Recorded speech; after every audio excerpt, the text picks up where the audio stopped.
여호와 하나님께서 이스라엘을 애굽에서 구원하신 목적은 그들로 하여금 하나님의 제사장 나라로 삼기 위함이었습니다. 제사장 나라는 여호와 하나님께서 말씀하신 언약을 지켜 행하여야 합니다. 그 언약은 첫째로 10가지의 교훈들, 그 다음에 둘째로는 백성들이 행할 여러 법규들이 되어 있고, 그 다음에는 그 나라가 이룰 목표에 대해서 셋째로 구성이 되어 있습니다. 즉 그 중에 10가지 교훈들, 우리가 알고 있는 십계명은 제사장 나라의 기초법의 역할을 하고 있고, 이를 따라서 백성들이 행할 법규들이 자세히 규정되어 있습니다. 이 10가지 교훈들은 다시 두 부분으로 나눌 수 있는데, 1부터 4계명까지는 하나님을 사랑함에 대하여, 즉 경건에 대하여 말씀하고 있고, 그 다음에 5부터 10계명은 이웃을 사랑함에 대하여, 즉 그 백성이 살아갈 삶에 대하여 말을 하는 것으로 되어 있습니다. 그래서 자주 말씀드린 것처럼 이스라엘 백성의 의로운 삶이라고 하는 것은 이처럼 크게 두 가지로 나타낼 수가 있습니다. 이에 대해서 여러분에게 말씀드리기를, 의라고 하는 것은 언약을 의미하며 그 언약적인 삶은 경건 플러스 삶 이렇게 되어 있다라고 말씀을 드렸습니다. 그래서 신명기도 이러한 의로운 삶에 대하여 말할 때 12장 2절로부터 16장 17절까지 경건에 대해서 말을 하고, 그 다음에 그 이스라엘 백성이 사는 일반적 삶에 대해서는 16장 18절부터 26장 15절까지 말하고 있습니다. 그 가운데 신명기 19장 1절부터 22장 12절 오늘 본문까지는 10가지의 교훈들 가운데 제6계명인 살인하지 말라라는 가르침을 어떻게 지켜야 하는지에 대하여 자세하게 말해주고 있습니다. 그리고서는 다음에 22장 13절로부터 23장 18절까지는 제7계명인 간음하지 말라라는 말씀을 어떻게 지켜야 할 것인지에 대하여 또 자세하게 말해주고 있습니다. 그래서 예수님이 가르치신 산상수훈에 있어서도 서기관과 바리새인보다 더 나은 일을 풀 때에 6개의 명제로 말씀하셨는데, 그 중에 제일 먼저 되는 것이 살인하지 말라라고 하는 6계명에 관한 것이었고, 그 다음에는 간음하지 말라라고 하는 7계명에 관한 것으로 그 순서로 나오고 있다라고 말씀을 드렸습니다. 그랬을 때 여기 말하는 더 나은 의라고 하는 것은 우리가 말하는 더 충만한 의미를 잘 알고 있어야 성경 말씀을 해석을 할 수가 있고, 그 온전한 의미를 잘 드러낼 수 있다라고 계속 말씀을 드렸습니다.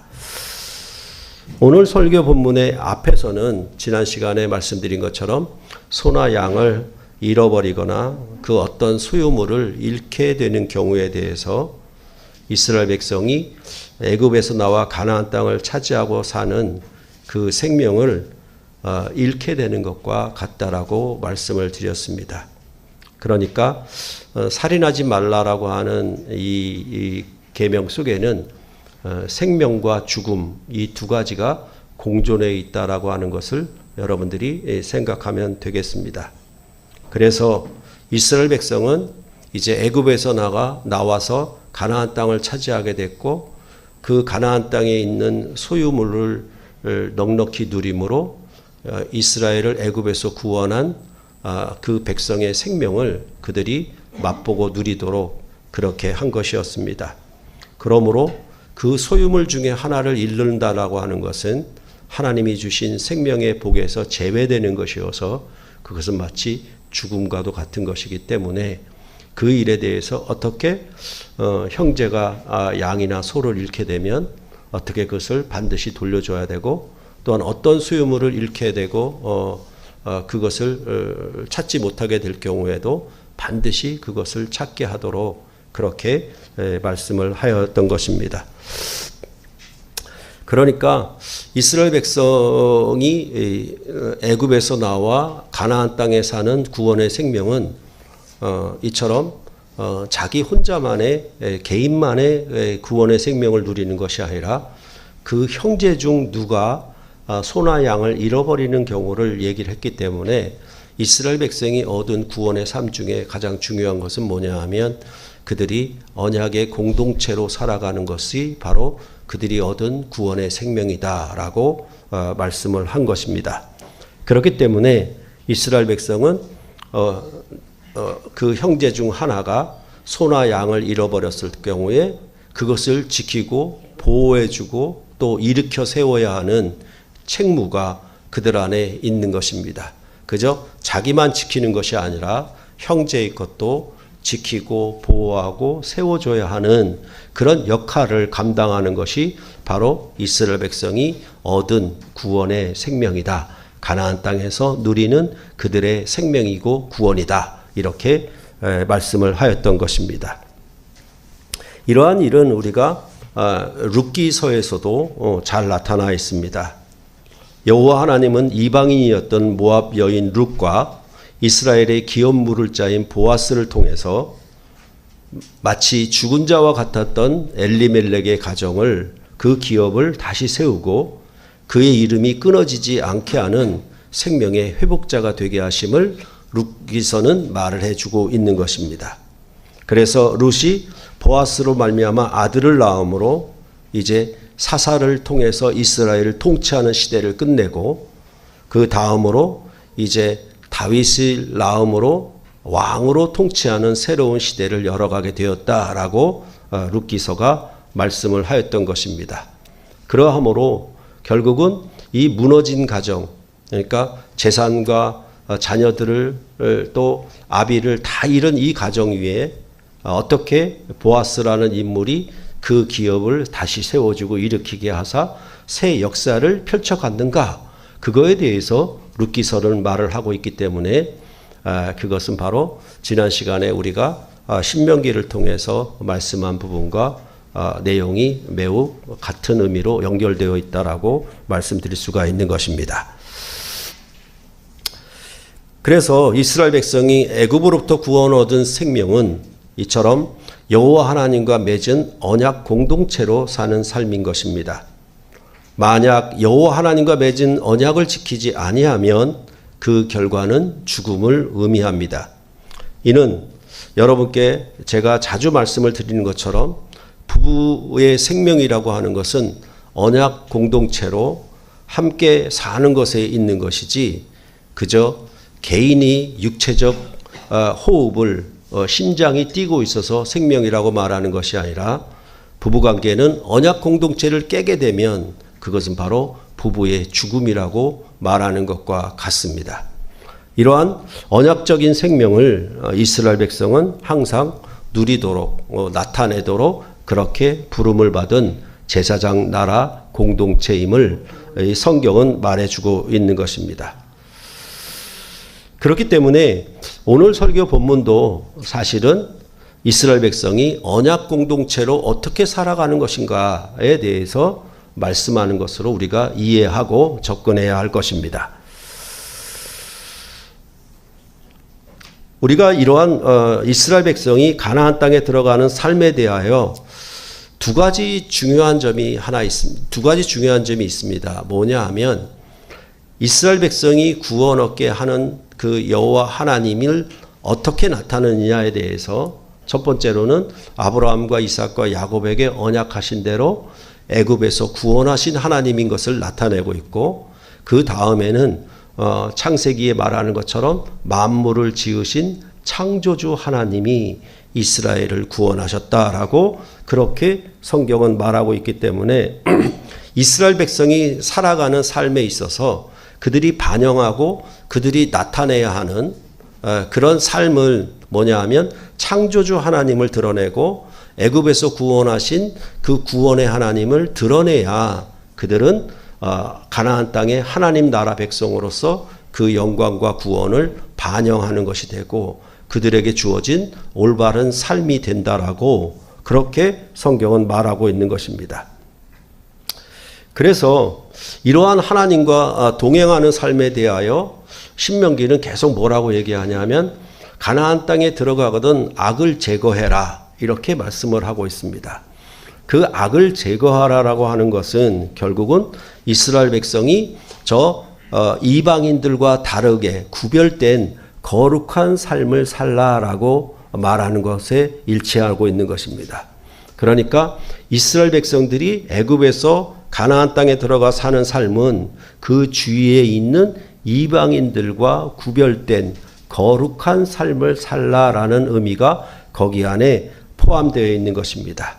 그 의미가 바로 뭐냐 하면 이스라엘 백성은 창조주 하나님이 자기의 하나님이고 또한 이스라엘을 애굽에서 구원하신 하나님이 자기들의 하나님인 것을 나타내고 증언하며 살아감으로 그들은 하나님께 속한 하나님 편에 서 있는 거룩한 백성임을 나타내도록 그렇게 되어 있는 것입니다. 이러한 부분들을 우리가 생각해 보면서 오늘 본문에 말씀하는 것들을 우리가 살펴보아야 하겠습니다. 보통 오늘 본문에 말하는 그 여러 가지 법규들에 대해서 보통 5가지로 보고 있습니다. 그래서 남녀의 의복에 대한 것, 그 다음에 두 번째로 어미새와 새끼를 아울러 취하지 말자라고 하는 것, 그 다음에 새 집을 지을 때 지붕 위에 난간을 만들 것, 그 다음에 두 가지 종자나 이런 것들을 섞지 말 것, 그 다음에 겉옷에 내 귀퉁이에 술을 달아 만드는 것에 대해서 말을 하고 있습니다. 보통 왜 이 법규들이 여기에 나와 있는가, 그리고 서로 관계가 없는, 연결점이 없는 이런 법규들이 연이어 있는가에 대하여 사람들은 참 설명하기가 어렵다라고 그렇게 보고 있습니다. 그렇기는 하지만은 그래도 좀 우리가 이 전체적인 내용을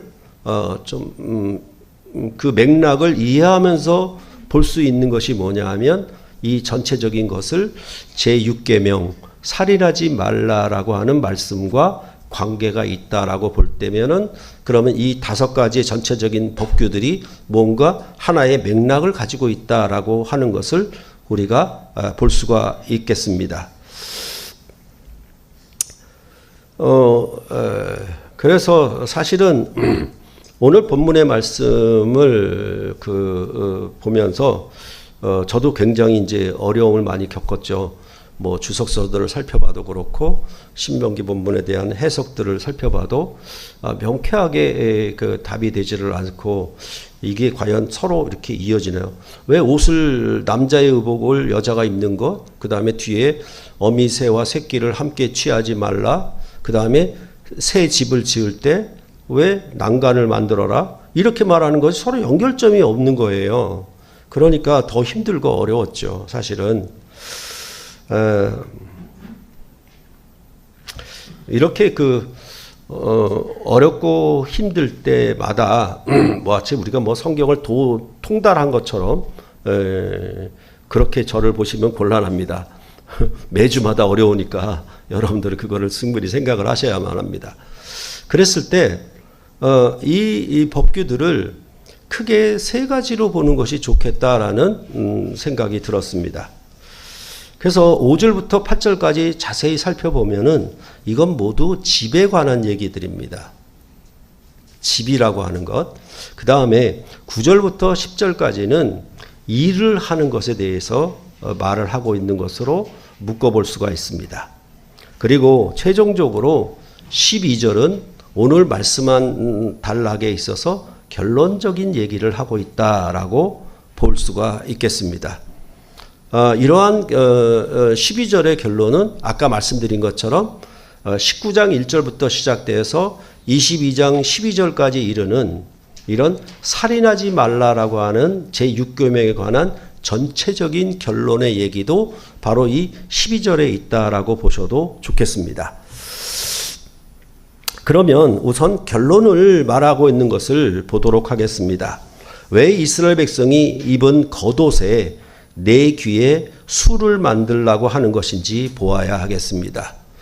그러니까 술을 만들다 그러니까 이게 마시는 술이 아닙니다. 그렇죠? 그러니까 뭐라 그럴까요? 이 옷이 이렇게 있으면 옷귀에 술을 만들어서, 그렇죠? 그 뭡니까, 방울 같은 것처럼 술을 만들어서 그렇게 달도록 되어 있는 것이죠. 그렇게 이해하시면 됩니다. 그랬을 때 이 술을 만들라는 것에 대하여 민수기 15장 37절로부터 41절에 또 나타나 있습니다. 민수기 15장 37절로 41절을 함께 보시겠습니다. 민수기 15장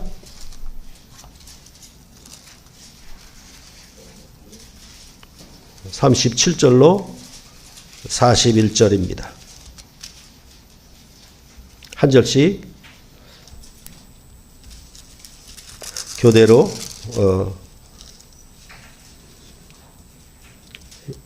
읽겠습니다. 여호와께서 모세에게 말씀하여 이르시되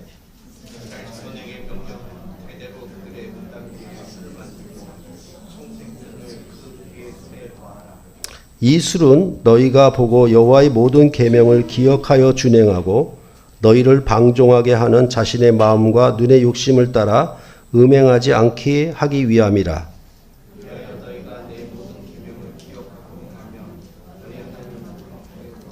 함께 읽겠습니다. 나는 여호와 너희의 하나님이라. 나는 너희의 하나님이 되려고 너희를 애굽 땅에서 인도하여 내었느니라. 나는 여호와 너희의 하나님이니라. 이 말씀을 통해서 우리는 왜 겉옷의 내 귀에 술을 달아야 하는지에 대해서 알 수가 있습니다. 그것은 바로 이 겉옷의 내 귀에다가 술을 달아 행하는 것은 여호와의 모든 계명을 기억하고 행하기 위함이었습니다. 그 계명을 기억하고 행함은 곧 여호와 하나님께 속한 백성이라는 것을 알고 그런 표현을 나는 너희의 하나님이다 이렇게 말씀하고 있는 것입니다. 즉 여호와 하나님과 이스라엘 백성은 언약을 맺은 그런 관계라는 것을 드러내려고 그 계명을 지키면서 나타내고 있는 것입니다. 그러니까 이것은 바로 이스라엘을 애굽에서 구원하신 여호와 하나님의 목표라고 말씀을 하고 있는 것입니다. 그러니까 이스라엘 백성은 겉옷을 입고 무엇을 행하든지 내 귀에 달린 술을 보게 되며 발을 움직일 때마다 그들은 여호와 하나님께 속한 언약 백성임을 기억하고 살아야 하는 것입니다. 그렇죠? 그러니까 이 내 귀에다가 술같이 달아놓으면 움직일 때마다 이 발걸음을 따라 보이는 거 아닙니까? 흔들리고. 그러니까 어떻게 하냐면 그것을 통해서 너는 이스라엘 백성은 여호와 하나님께 속한 언약 백성이야 라고 하는 것이고 발을 움직이면서 그 술을 매단 것을 보게 되면서 뭘 생각하냐면 그러면 여호와 하나님께서 그를 부르시고 택한 백성이니까 그러면 어떻게 살아야 되는가를 그 발을 움직일 때마다 행할 때마다 보는 것입니다. 그러면 무엇을 기억해야 되냐면 여호와의 계명을 기억하고 행해야 하는 것입니다. 만약 그 계명을 지키지 않고 행하지 아니하면 그것은 음행하는 것과 같다. 그것은 언약을 지키지 않는 것과 같다라고 그렇게 말씀을 해 주었던 것입니다. 이것은 바로 여호와 하나님께 속한 백성임을 나타내고 또한 제사장 나라임을 증거하는 것입니다. 이런 것과 비슷하게 출애굽기에서도 이런 말씀이 있었죠. 이스라엘 백성이 절기를 지키는데 그 절기를 왜 지키느냐고 자기 자식들에게 가르칠 때에 뭐라고 얘기했냐면 출애굽기 13장 9절로 10절에 뭐냐면 손의 기호와 내 미간의 표를 삼아라 라고 말을 해주고 있습니다. 이것은 마치 어떤 비밀 표식을 하고 있는 것인데 그래서 이 손과 미간에다가 그 표를 하게 되면은 어떤 의미냐면 이것은 여호와의 말씀이 내 입에 있게 하기 위함이야 라고 그렇게 말을 하고 있는 것입니다. 그러니까 손을 보면서 내 얼굴을 보면서 미간에 표가 있으니까 이스라엘 백성은 여호와 하나님께 속한 백성임을 알 수 있게 하는 것이고, 또한 그 말씀이, 그 계명이 자기 입에 있어서 그 입으로 말씀하심을 알고 그 뜻대로 행하여 살도록 이처럼 손의 기호와 미간의 표를 표식으로 새기도록 했다라는 것입니다. 그것은 네 귀에다가 술을 달아서 표식을 하도록 하는 것과 같다라고 볼 수가 있는 것입니다. 그러니까 결국은 출애굽기와 신명기 모두 하는 말은 뭐냐 하면, 여호와 하나님께 속한 이스라엘 백성으로서 그들은 그 언약을 지키며 살도록 한다는 점에 대해서는 서로 일치가 되고 있는 것입니다. 특히 애굽에서 구원함을 얻은 목표가 가나안 땅이었기 때문에 이곳은 여호와 하나님과 이스라엘 백성이 함께 사는 하나님 나라였기 때문에 그 땅을 더럽혀서는 안 되는 것입니다. 그러므로 생명이 풍성한 땅인데 그 땅에는 죽음이 조금이라도 오래되거나 또한 죽음이 많아지면 절대로 안 되는 땅이 바로 가나안 땅이었던 것입니다. 그래서 그 땅에 피를 흘리는 것은 그 땅을 더럽히는 것이고, 우리가 지난번에도 보았듯이 중범죄자를, 중죄인을 나무에 달아 그렇게 사형에 처할 때에도 그것을 하루를 넘기지 못하도록 했던 것입니다. 왜냐하면 하루를 넘어서 이틀 사흘이 된다라고 하는 것은 죽음이 있는 그 땅의 기간이 더 길게 되기 때문에 아무리 중죄인이라도 나무에 달아서 하루를 넘기지 못하도록, 그래서 생명이 풍성한 땅임을 증거하고 나타내도록 그렇게 한 것이었던 것입니다. 그렇다라고 하면은 이제 우리는 이 집에 대해서 말씀하는 본문들에 대해서 살펴볼 필요가 있습니다. 이 집에 대해서 말씀하는 공통점은 뭐냐 하면 그걸 연속적으로 말하는데 여기에 나오는 건 전부 어떤 의미가 있냐면 두 가지를 섞는 겁니다. 일을 할 때에도 마찬가지고 집에도 마찬가지로 두 가지를 섞는 문제에 대해서 계속해서 얘기를 하고 있습니다. 이런 것은 뭐냐 하면 서로 범위가 다르고 범주가 다르고 또 하는 역할이 다른데 이 두 가지를 섞는 문제는 굉장히 부자연스럽게 보이는 것을 말을 하고 있다라는 거 하는 것입니다. 그러니까 이것은 뭐냐 하면 하나님이 지으신 창조 세계의 질서에 각기 맡은 직무가 있고 역할이 있는데 그것을 섞어버렸을 때 그 창조의 질서를 어기게 되고 혼란을 일으키게 되는 거예요. 그러니까 이 말씀 중에 뭐가 있냐면 너희는 구원하신 하나님이 창조의 하나님이 아니더냐. 그러면 너희는 창조의 하나님을 나타내도록 해. 그런데 그 창조의 하나님이 내신 질서를 어기는 것은 섞어버리는 거야. 이렇게 오늘 본문에서는 말을 하고 있는 것입니다. 그래서 집에서도 이 서로의 역할이 서로 지켜져야 하는 것이고 또한 밖에서 일할 때에도 서로의 역할이 질서대로 지켜져야 하는 것을 말을 하고 있는 것입니다. 그렇기 때문에 그 역할을 의미하는 것은 옷입니다. 그렇죠? 제복처럼 유니폼처럼 일을 하는 옷이기 때문에 그 의복에 대해서 오늘 처음에 말을 하는 것이고 그 의복에 대한 것은 오늘 본문에 있어서 마지막 부분에 있어서도 역시 양털과 배로 짠 옷을 섞어 입지 함께 짠 것을 입지 말도록 그렇게 얘기하는 것으로 옷에서 옷으로 끝나는 내용이 오늘 본문에 있는 말씀인 것입니다. 이런 역할이 지켜지는 것이 바로 이스라엘 백성을 구원하신 창조주 하나님을 반영하는 것이다.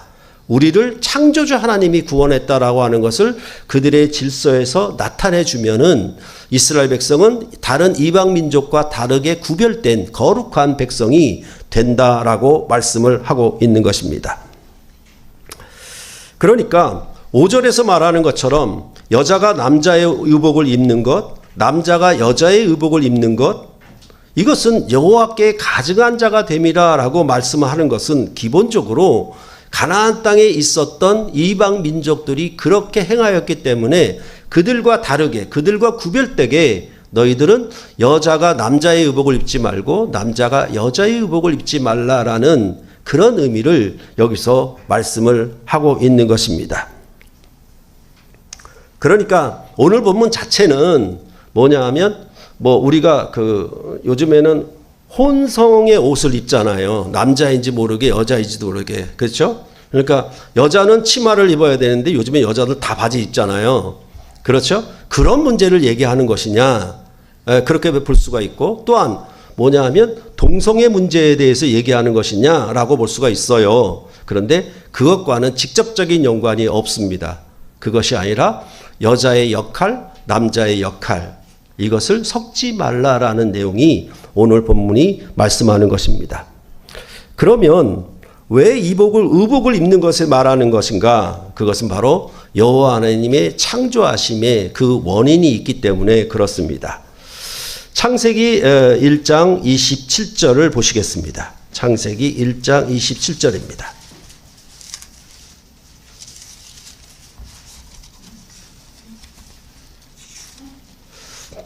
자, 함께 읽겠습니다. 하나님이 자기 형상 곧 하나님의 형상대로 사람을 창조하시되 남자와 여자를 창조하시고, 그럴 때에 이 남자와 여자를 창조하셨는데 하나님의 형상대로 창조하셨다라고 말을 합니다. 그것에 대해서 1장 26절은 뭐라고 그러냐면, 이는 하나님이 사람을 우리의 형상을 따라 우리의 모양대로 우리가 사람을 만들고라고 말씀을 하고 있습니다. 그러니까 남자와 여자는 복수잖아요. 그렇죠? 하나님의 형상은 우리가 생각하는데 하나님은 단일로 독립된 존재라고 생각을 하고 있는데, 여기서 성경에서 하나님의 형상을 따라 사람을 창조했는데 뭐라고 얘기하냐면 우리가 계속 강조가 되고 있는 거예요. 그 하나님의 형상이 우리로서 강조되어 나타난 배가 뭐냐 하면 남자와 여자의 창조예요. 그러니까 이 창조라고 하는 것은 기본적으로 하나님의 영광을 나타내고 창조주의 영광을 나타내는데, 남자와 여자의 역할이 섞여버리면 우리가 사람을 창조한 그의 형상대로 창조한 그 모든 것이 깨져버리는 거예요. 더군다나 뭐라고 얘기하냐면 그 창조의 목적은 창세기 1장 26절에 있는 것처럼 그들로 바다의 물고기와 하늘의 새와 가축과 온 땅에 기는 모든 것을 다스리게 하자는 것이었습니다. 이는 남자와 여자로 말미암아 창조된 세계를 다스리게 하자라는 얘기죠. 다스리게 한다는 것은 역할입니다. 그렇죠? 그러므로 하나님의 형상으로 남자와 여자의 연합관계를 통하여 창조된 세계를 다스리도록 한 것이에요. 그것은 남자와 여자라고 하는 기본의 창조적 목표와 역할이 부여되어 있는 겁니다. 근데 그것을 깨뜨려 버리고 섞어버리면 결국 하나님의 창조주 하나님의 영광이 사라져 버리는 거예요. 그렇게 오늘 본문에서는 말씀을 하고 있는 것입니다. 그래서 만약 남자의 의복과 여자의 의복이 섞이게 되면 이스라엘은 그들의 삶에서 창조주 하나님의 언약 백성으로 그 거룩함을 드러내지 못하고 도리어 이방인처럼 가증하게 살게 되기 때문이다 라고 말씀을 하고 있는 것입니다. 그리고 이제 6, 7절에서는 뭐라고 얘기하냐면, 길을 가다가 나무에나 땅에 있는 새의 보금자리에 어미새가 그의 새끼나 알을 품은 것을 보게 되는 경우를 말하고 있습니다. 그러니까 여기 보금자리라고 하는 것은 일종의 집이잖아요. 여기서의 부정명령은 어미새와 새끼를 아울러 취하지 말라라는 것입니다. 어미는 반드시 놓아줄 것이고 새끼는 취하여 됩니다. 그리하면 내가 복을 누리고 장수하게 될 것이라고 말하고 있습니다. 똑같은 것은 아니지만은 요즘 우리나라에서도 계속 문제가 되고 있는 게 뭐냐 하면, 중국의 배들이 자기 연안 해역에는 아주 싹 다 잡아버렸어요. 물고기 자원을. 그러니까 우리나라 영역으로 수역으로 넘어 들어오는 겁니다. 근데 문제가 되는 게 서로 약속을 하기를 정해진 수량만, 어획량만 잡기로 했는데 중국 어선들은 그걸 어겨버리는 거예요. 더군다나 뭐냐 하면 이게 트롤링 조업이라고 그래가지고 저인망 어획을 하는 거죠. 아니면 바닥까지 그냥 긁어가면서 다 잡아들이는 그런 그물을 치는 겁니다. 그러니까 어떻게 되냐 하면 이 새끼들, 치어들도 다 잡아들여서 어자원이 완전히 고갈되게 만드는 거예요. 그러니까 결국은 우리나라의 어부들이 살 수 없게 만드는 거죠. 이런 의미가 오늘 본문에 들어보면 알 수가 있겠죠. 어미새와 새끼까지 동시에 취하게 되면은 완전히 씨가 말라버리는 거예요. 다 죽는 거예요. 그렇게 되면 어떻게 되느냐? 장수할 수가 없게 되죠. 그런 의미를 오늘 본문에서 말씀을 하고 있는 것입니다. 그런 다음 8절에서는 새 집을 짓는데 지붕에 난간을 만들어 사람이 떨어지지 않게 해야 한다라고 말하고 있습니다. 그것은 그 피가 집에 돌아갈까 하기 때문이라고 말해주고 있습니다. 그러니까 사람이 지붕에서 떨어져 죽으면 그 피가 그 집에 돌아가기 때문에 그 집이 생명의 집이어야 되는데 죽음의 집이 돼버리고 마는 것이거든요. 그러니까 그렇게 하지 않기 위해서 지붕에 난간을 만들어라 이렇게 말을 하고 있는 것입니다.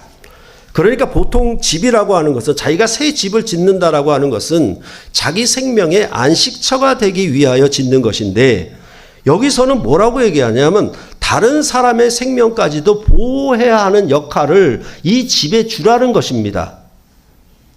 그렇지 않으면 그 집에 피가 돌아가는 즉 죽음의 집이 된다라고 말씀을 하고 있는 것입니다. 이것은 바로 소와 양을 잃어버리는 경우랑 똑같은 경우가 되기 때문에 역시 살인하지 말라라는 계명에 전부 속해 있다라고 볼 수가 있습니다. 그러니까 이것은 뭐냐 하면 자기 집의 생명뿐만 아니라 그 집을 방문한 어떤 형제의 생명도 보호하도록 지켜주도록 그렇게 집을 지으라는 겁니다. 이렇게 함으로 결국은 집을 하나 지을 때도 자기 집만 아름답고 멋있게 꾸미는 것이 아니라 뭐냐 하면 어떤 여유 공간을 주는 거죠. 우리나라에도 사랑방이 있었잖아요. 그렇죠? 방문하는 객들에게 사랑방이 따로 있어가지고 그렇게 만들었지 않습니까? 그런 의미가 여기서 나타내 주고 있는 것입니다. 다음으로 9절로부터 11절은 포도원에 두 종자를 섞어 뿌리는 것, 소와 나귀를 결의하여 가는 것, 그리고 양털과 배실로 섞어 짜는 것에 대해서 말하고 있습니다. 앞서 말씀드린 바와 같이 이 구절에서는 이스라엘 백성의 일함에 대해서 말을 하고 있는데 이 말씀은 레위기 19장 19절에서도 나옵니다. 뭐라고 얘기하냐면 너희는 내 규례를 지킬지어다 네 가축을 다른 종류와 교미시키지 말며 네 밭에 두 종자를 섞어 뿌리지 말며 두 재료로 직조한 옷을 입지 말지며 라고 말을 해주고 있습니다. 이것은 바로 이웃을 사랑하라는 말씀 바로 뒤에 나오는 것인데 이 말씀 뒤에는 또 뭐가 이어지냐면 먹음에 대해서 이어지고 있어요. 그리고 나서 음행에 대해서 말을 하고 있는 것입니다. 그러니까 두 종자를 섞어서 뿌리는 것, 그런 것들, 그런 일을 함으로 뭐냐면 먹는 문제. 근데 그 먹는 문제가 어떻게 되냐면 두 종자를 섞는 것은 마치 두 종류의 동물을 교미케 하는 것처럼 섞는 것처럼 그렇게 되어 있거든요. 그런 부분들에 대해서 오늘 본문이 말씀하고 있고 그것은 음행이라고 말을 하고 있는 것입니다. 앞에서도 말씀을 드렸던 것처럼 집이라고 하는 것은 어찌 보면 먹음의 공동체, 식탁 공동체라고 할 수 있습니다. 현재에도 병원에 가면 꼭 가족력을 물어봅니다. 의사들이. 그죠? 왜냐하면 먹거리가 서로 같아요. 가족은. 그렇기 때문에 가족력이 있으면 너의 병의 원인도 짐작할 수가 있고 추적해 볼 수 있는 것입니다.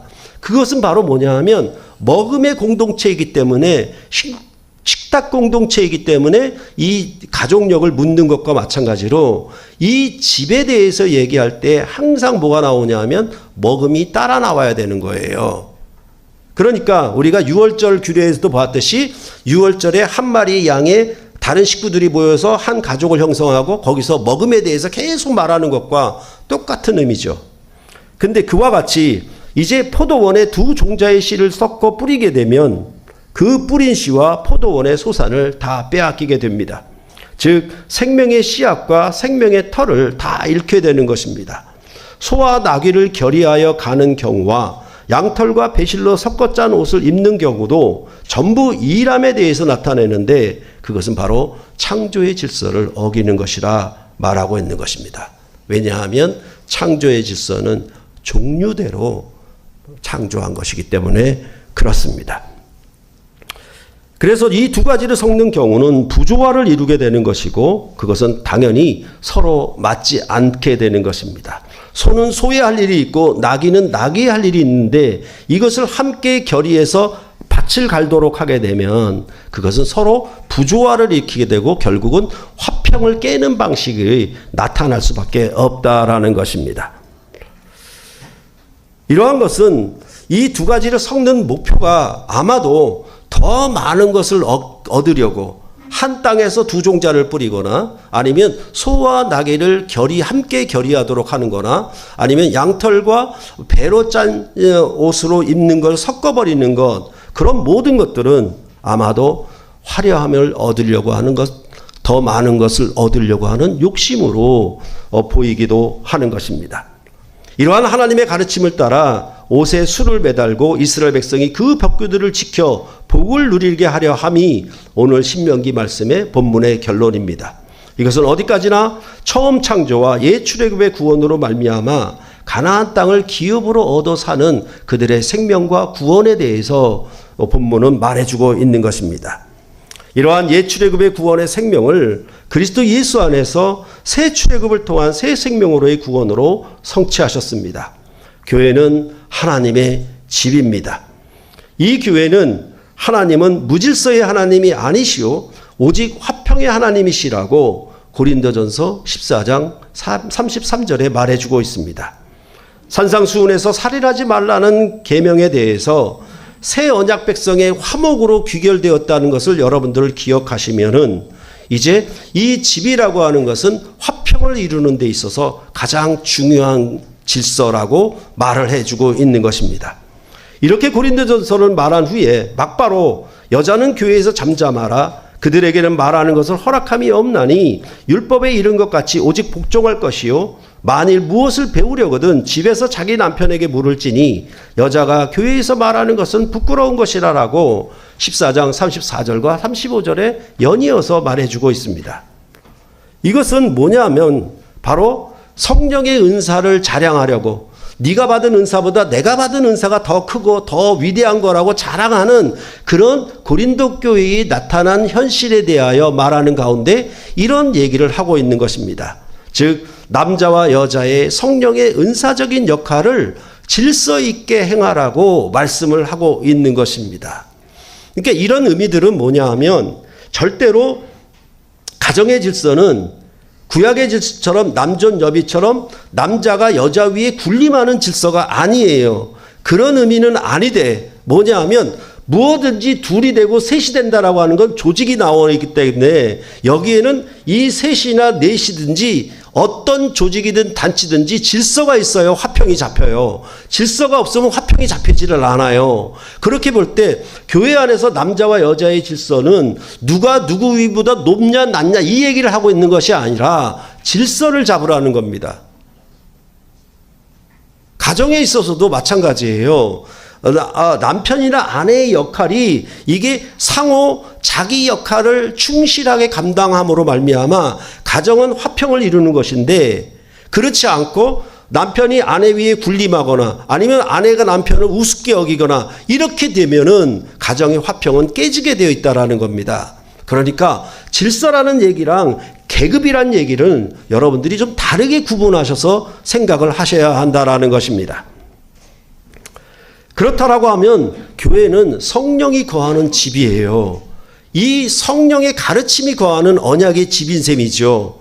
이 집은 어떻게 일하는 집이냐면 성령의 은사를 가지고 일하는 집이에요. 그 은사로 봉사함은 항상 교회의 덕을 세우기 위함입니다. 그러니까 하나님이 내게 방언을 주셨고 내게 뭐 가르치는 은사를 주셨고 하는 것은 나를 위한 것이 아니라 형제를 위한 거예요. 그게 뭐냐 하면 지붕을 만들 때 난간을 만들라는 얘기랑 같은 의미라는 것입니다. 이것은 내가 너보다 우월하고 너보다 뛰어나고 너보다 잘났다라고 하는 얘기를 하려고 하는 것이 아니라 하나님이 그 은사를 주심은 형제들을 덕을 세우게 하기라고. 그렇기 때문에 성령의 은사로 봉사할 때 항상 조심해야 할 점은 뭐냐 하면 각 사람에게 나누어 주신 믿음의 분량대로 지혜롭게 생각해야 하는 것입니다. 그것을 로마서 12장 3절에 얘기를 하고 있는데 그에 이어서 그 지혜로움이 뭐냐 하면 교회 안에 많은 지체를 가졌으나 그 지체가 같은 기능을 가진 것이 아니라고 하는 것을 아는 것입니다. 다시 말해서 성령의 은사가 각기 달라요. 성령의 은사로 말미암아 각기 자기 역할과 그 직무가 다르다는 것을 우리가 알아야 한다는 것입니다. 근데 이 성령의 은사로 나타나는 그 역할과 그 직무를 섞어버리게 되면 그것은 새 출애굽한 성령이 거하는 하나님의 살아계신 집으로서 온전한 화평을 누리지 못하는 것이고 그것은 그 가운데 불화를 초기하고 화목을 깨뜨리는 방식이니까 결국은 영원히 살아있는 부활의 생명으로 살아있는 교회로 만들지 못하게 된다라는 의미가 거기 안에 담겨져 있는 것입니다. 더 잘하고 더 욕심을 내서 일하려고 하는 것은 좋을지 모르나 무엇보다 더 중요한 것은 화평을 이루고 있느냐라는 점이 더 중요합니다. 그것은 바로 화평을 이루기 위해서는 무엇보다 그 질서를 지키는 겁니다. 일을 많이 하는 것보다 화평이 그리스도의 사역의 최고의 목표였던 것처럼 이제 교회를 하나님의 살아계신 집으로 지어가기 위해서는 하나님이 성령의 은사로 자기 역할들을 각기 분배해 주셨고 그 분배된 자기 역할, 은사를 섞어버리지 말고 남의 은사에 개입하지 말고 간섭하지 말고 그것을 자기 은사대로 자기 할 일을 그 직무를 충실히 다하게 되면 온전히 한 집을 지어갈 수가 있다. 그렇게 해서 화평의 집을 짓는 것이다 라고 성경은 말하고 있는 것입니다. 그러니까 우리가 살고 있는 일반적인 가정에 있어서도 남편의 역할이 있고 아내의 역할이 있어요. 그것을 섞어버리면 안 돼요. 그런 지혜가 있어야 가정이 화평을 이루는 것입니다. 그랬을 때 무언가 좀 부족한 것처럼 보이고 무언가 좀 모자란 것처럼 보이고 안타까운 마음이 들죠. 그래서 이것도 하고 저것도 하고 섞어버려서 할 수 있는 모든 것을 다 하려고 합니다. 물론 집안에 가장이 없고 부모가 안 계시면은 자녀가 그 일을 가장대로 할 수 있는 그런 비상의 경우는 있지만은 일반적인 경우는 남편은 남편의 역할, 아내는 아내의 역할을 다 하는 것입니다. 그것이 조화를 이루고 화평을 이룰 때 가정은 온전한 화목 공동체가 되어질 수 있다라고 말하고 그것과 같이 교회도 이제는 그리스도와 교회와의 관계를 드러내므로 우리가 왕같은 제사장으로 그냥 우리가 사는 집이 화목하고 잘 살아고 복되고 만사 형통하는 집이 되어야 되느냐 그런 의미가 아니라 그리스도가 교회를 구원하고 교회가 그리스도를 따르는 이 질서, 새 출애굽의 질서의 영광을 우리가 사는 집에서 우리가 섬기는 교회에서 그것을 나타내주고 반영해야 그리스도 안에 주신 구원의 생명을 교회가 누린다라고 오늘 본문은 말을 하고 있는 것입니다. 이것이 부족하고 이것이 모자르게 보인다 할지라도 우선 중시해야 될 것은 자기의 은사대로 행하는 것. 그래서 여러 번 말씀을 드렸죠. 팔이 다리의 기능을 하려고 하면 안 된다. 팔은 팔로서, 다리는 다리로서의 기능을 해야 된다. 그래야 온전히 한 몸이 되지 않느냐. 이렇게 사도 바울이 말씀한 것을 우리가 굉장히 중요하게 생각을 해야 할 것입니다. 그럴 때 항상 우리는 이 교회가 하나님의 집인 것을 잊지 말아야만 합니다. 이 집은 내 집도 아니고 목사의 집도 아니고 장로의 집도 아닙니다. 하나님의 살아계신 집이에요. 그렇다면 하나님이 주인 되셔서 그 부족한 부분들을 성령의 은사자들을 동원해서 채울 것입니다. 그러니까 이것들을 섞는 데 있어서 우리는 매우 조심해야 되는 것이고 하나님인 질서의 하나님인 것, 무질서의 하나님이 아닌 것을 늘 알아야만 하는 것입니다. 그렇기 때문에 목사가 하는 일, 장로가 하는 일, 집사가 하는 일, 이것들에 대해서 분명하게 자기 역할이 있는 것입니다. 그 역할을 충성스럽게 감당해낼 때 교회는 화평의 집이 되는 것입니다. 그렇기 때문에 항상 교회는 성령의 인도하는 대로 행합니다. 우리 옷에 내 귀에다가 술을 달지를 않습니다. 우리 마음에 마음판에 성령을 새기셔서 이 성령이 우리 입술에 있고 우리 마음에 있어서 그 성령의 인도하는 대로 우리는 새 언약의 계명을 지켜 삶으로 말미암아 그리스도 안에 주신 영원한 화평의 공동체를 이루는 그 목표가 우리에게 주어진 것입니다. 그래서 형제를 유익하게 하고 형제에게 덕을 세우는 방식으로 우리가 사는 것입니다. 요즘은 정말 신방이 어렵습니다. 남의 집에 간다라고 전부들 생각하기 때문에 개인의 프라이버시가 침해받는다라고 생각하기 때문에 그렇습니다. 그것은 세상 사람들 생각이고 우리는 그렇지 않아요.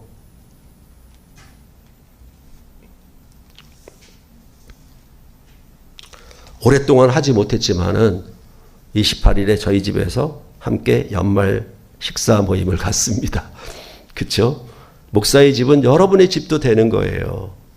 여러분의 사랑방이 되어야 되는 겁니다. 그렇게 함께 나누고 공유할 수 있는 그런 집을 우리가 세워가야 하는 거예요. 그런데 이 세상 풍조와 이 세대의 가르침에 젖어 있어서 그냥 자기 자본, 자기 집 꽁꽁 싸매고 독립적으로 마치 부자유하게 되는 것처럼 여기는 이 안타까운 죽음의 세상, 그것을 그대로 그리스도인들은 받아들여서는 안 되는 것입니다. 목사가 신방하면 고맙습니다. 감사합니다. 라고 받으셔야만 합니다. 왜 와요? 이렇게 하지 말아셔야만 합니다. 여하튼 이 성령의 인도함을 통해서 그 성령의 인사를 통해서 일함으로 말미암아 우리는 성령의 열매를 맺고 하나님이 우리를 부르시고 구원하신 그 목표를 이루게 된다라고 성경은 말씀하고 있는 것입니다. 새물결 교회가 이렇게 두 가지를 섞지 말고 자기 일을 충실들에게 책임 있게 감당해서 온전한 화목의 공동체를 질서 있게 세워나가는 아름다운 교회가 되기를 간절히 소원합니다. 기도하시겠습니다.